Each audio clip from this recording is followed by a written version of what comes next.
Esther was on an airplane yesterday, and a beautiful flight attendant, as Esther was going to the forward of the plane for the bathroom, as Esther came out, she said, "How was everything?" And Esther said, "It was really good."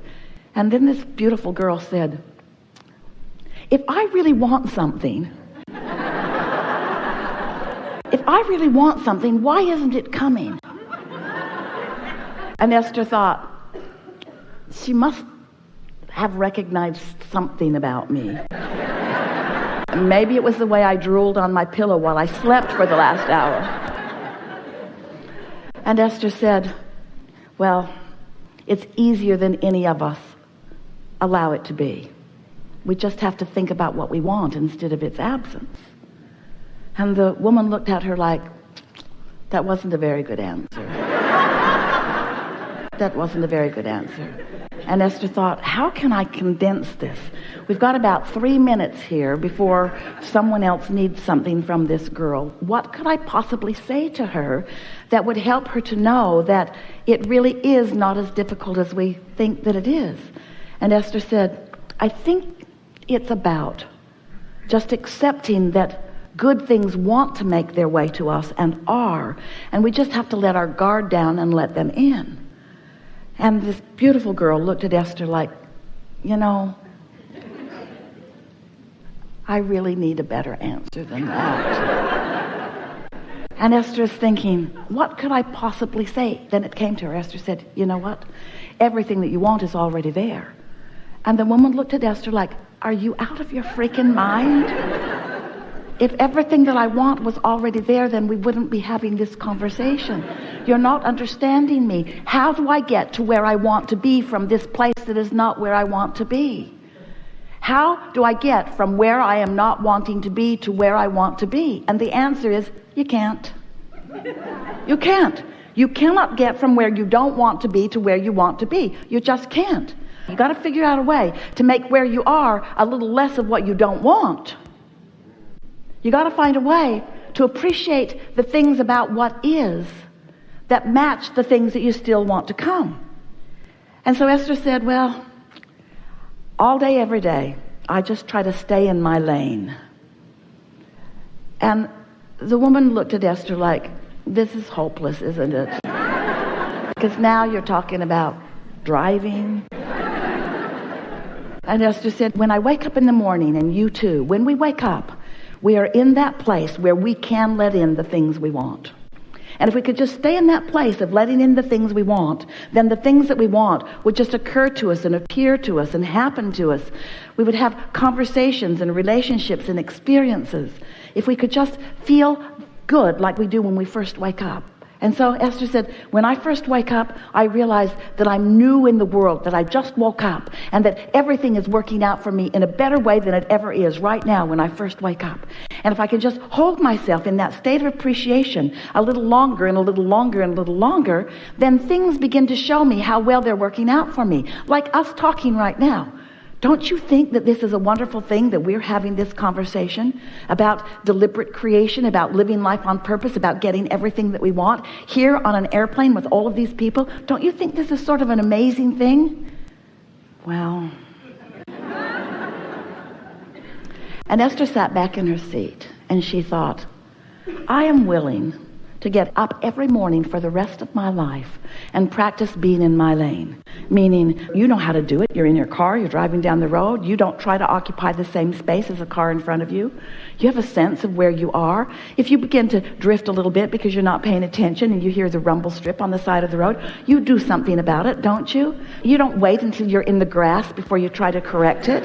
You don't wait until you're off the bridge before you try to correct it. In other words, because if you let the momentum take you without paying attention, then off you go into the grass, and then you've bumped up against something else, and then something else, and then you are off the bridge, and then there's so much more that has to be done to bring you back into your rightness. There's all those new legs and arms that they have to attach to you and plug up all the holes that you've punctured in yourself, or even get a whole new body and start all over, and that's time consuming.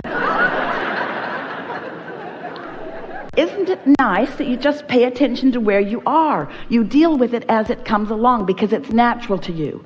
And that's really what you're wanting to do relative to the thoughts that you think. The other morning, Esther had been watching television, politics, and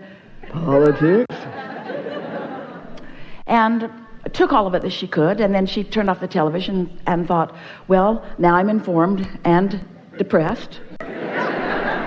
And as she slept, her vibration cleared like it always does. In other words, when you sleep, whatever momentum you've got going on subsides while you sleep. And when she woke up, she knew that she was in a new world, that she was alert and awake, and that it was a fresh new day.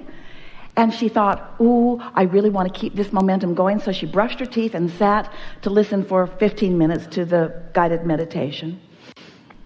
And as she listened to it, 15 minutes, breathing to the rhythm of the music, as she came out of meditation, flying high and knew it, feeling frisky and whole and free and happy.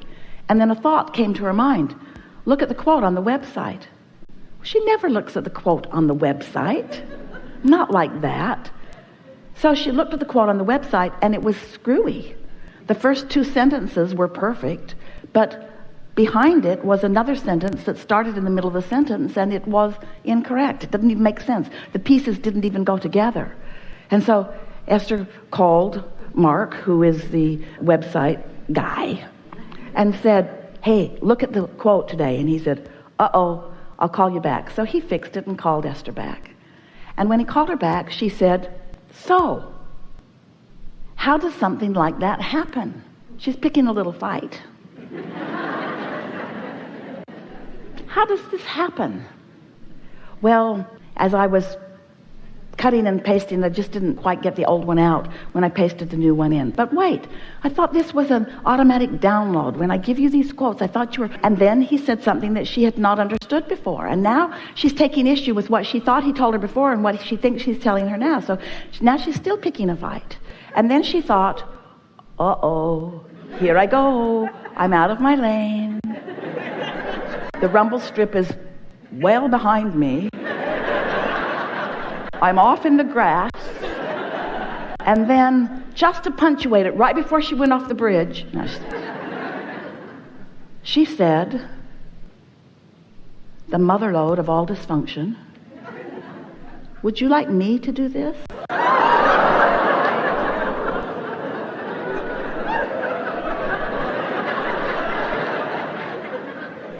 And then he responded in kind. This is really hard, Esther. I don't think you can do it.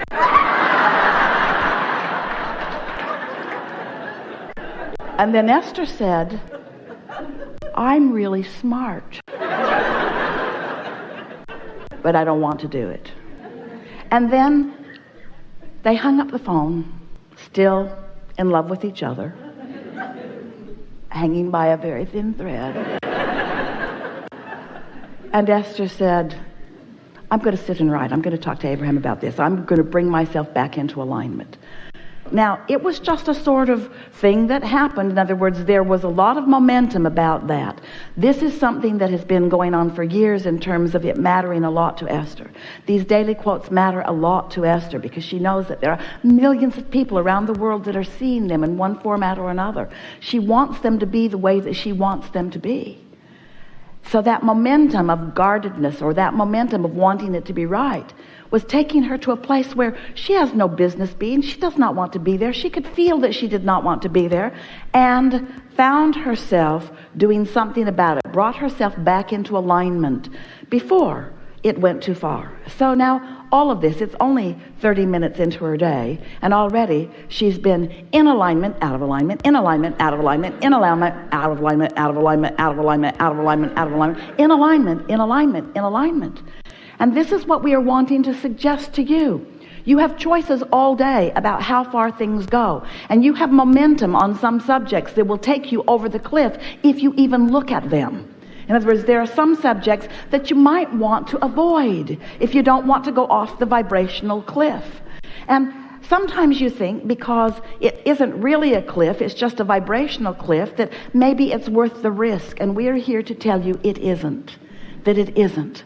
That until you decide that you are the creator of your own reality, until you decide that alignment is the only thing that matters, until you decide that that's where your power is, and that's where your clarity is, and that's where your joy is, that's where your fun is, that's really where your life is. Because you know what your life is? You know what you intended to live? You know what the life is that you intended to live? You intended to come and mix it up and put things in the vortex. And you knew that the vortex would gestate and that law of attraction would call the cooperative components to it. And you knew that it would get bigger and bigger, and you knew that it would get big enough that you could receive the idea of it. And you knew that when the idea occurred to you, that you were off and running, and you knew that then all that mattered once the idea occurs is that you don't sabotage it with contradictory thought. That you don't sabotage it with opposite thought. That you don't let things from your past, beliefs that you've been thinking. A belief is only a thought that you continue to think. You can modify your beliefs. You can make your beliefs gradually conform to the desires that you are now holding. And in doing so, everything that your life has brought you to the knowing that you desire can be manifested fully in your experience. And the best part is, it's not just that you get the stuff that you want. There isn't anything that you want, whether it's a material object or a pile of money or a relationship or a circumstance or an event or a world event or a personal event. There isn't anything that any of you want that you want for any other reason than that you believe you will feel good in the having of it. And once you understand that it's all for feeling good, and that you can feel good even in the not having of it, that in the feeling good even in the not yet having it in physical terms, you will have it in a vibrational sense. And if you can keep that up, if you can stay in your lane, if you can continue to know that it is yours even before it is manifested, the ideas will occur to you, the inspiration and the impulses will come to you, and you'll find yourself in the right place at the right time, rendezvousing with the right others who will co-create with you. And there is nothing that you cannot be or do or have. There is no limitation to you other than your inability to stay in your lane, other than your inability to go where you mean to go rather than go where you are being influenced by something else or someone else, or even by the ill-conceived, misunderstood beliefs that you have picked up along your own physical trail. You see, you are powerful beings. You are worthy beyond our ability to describe to you, and you are wanting to be in this sweet spot of creation where you've mixed it up. You've done step one. Life has caused you to ask. And as you've been asking, you have tossed that rocket of desire into this vortex where source has answered. Step two has happened. Step one has happened. Step two has happened. And now your work is step three. You got to get in the receptive mode. You got to get tuned in so that you receive the feeling of alignment, you see. And then step four is you just get really good at that. You master it. You just get really good at it. Like Esther was that morning. She's not perfect, far from it. But she knows when she's off. And she knows what to do about it. And sometimes she does something about it. And sometimes she has to wait for another good night's sleep and start again the next morning. And then step five is our favorite step for you. Step five is where you're no longer mad at yourself when you're back at step one. Step five is when you accept the perfection of the contrast that keeps producing more in the vortex. Can you imagine what this infinite, intelligent, collective consciousness vortex is that the billions of you have crafted together? Can you imagine what you have asked for and what source is answering? Can you imagine your individual and collective potential when you get into the receiving mode and you receive from your path of least resistance what's ready for you to understand and hatch? And do you understand that the path of least resistance, by that we mean the path by which source is able to answer you even though you've thrown resistance all over your path? Source knows your resistant points and guides you around it and over it and under it and through it. Source never says, get rid of all of that resistance or we will tell you nothing anymore. Source just keeps offering and offering and offering and offering and offering another and another and another. You say, I went to the dock and I missed my ship. My ship came in and I wasn't there. And we say, there's another and another and another and another. There's a never-ending stream of guidance and help and clarity and assistance and knowing that is projected and offered to you. But you got to get in the receptive mode. And when you do, then every day is full of these delicious interactions where you get to realize the potential that you have divined from your physical experience.